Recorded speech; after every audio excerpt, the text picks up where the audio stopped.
Je m'appelle Justyna Kurczabinska, je suis polonaise et je travaille pour l'Union européenne de radio-télévision, l'UER. L'UER, c'est en quelque sorte les Nations Unies des radios et des télévisions. Quand je suis arrivée à Genève, il y a 10 ans, j'ai tout de suite travaillé pour l'actualité. D'abord comme productrice et ensuite comme rédactrice du News Exchange.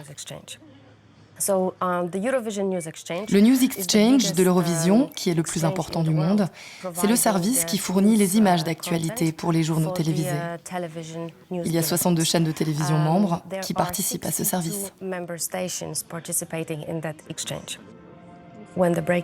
Quand il se passe un événement important, le rôle du rédacteur du News Exchange est de s'assurer de pouvoir proposer le plus rapidement possible à toutes les télévisions membres les images montées ou en direct qui sont envoyées depuis le lieu de l'événement.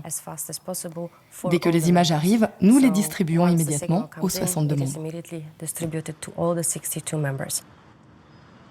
Mon premier jour à Genève a été très spécial. Je suis entrée dans la salle de rédaction le 11 septembre 2001. Et ce 11 septembre se jouait un terrible drame aux États-Unis. Je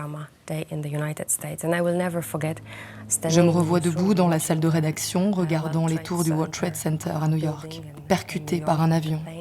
Durant 20 minutes, nous étions en état de choc. Tout le monde était debout, en silence. Et nous ne savions pas ce qu'il se passait, si c'était un accident ou si c'était une attaque terroriste.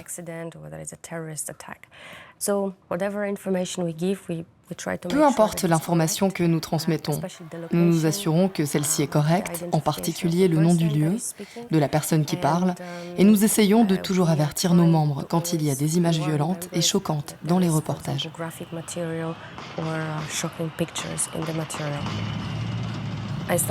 J'ai étudié la philologie anglaise en Pologne et j'ai obtenu ma maîtrise.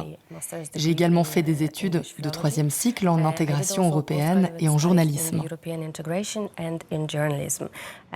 Et après, j'ai travaillé pour la télévision polonaise, comme journaliste, reporter et rédactrice des programmes d'actualité.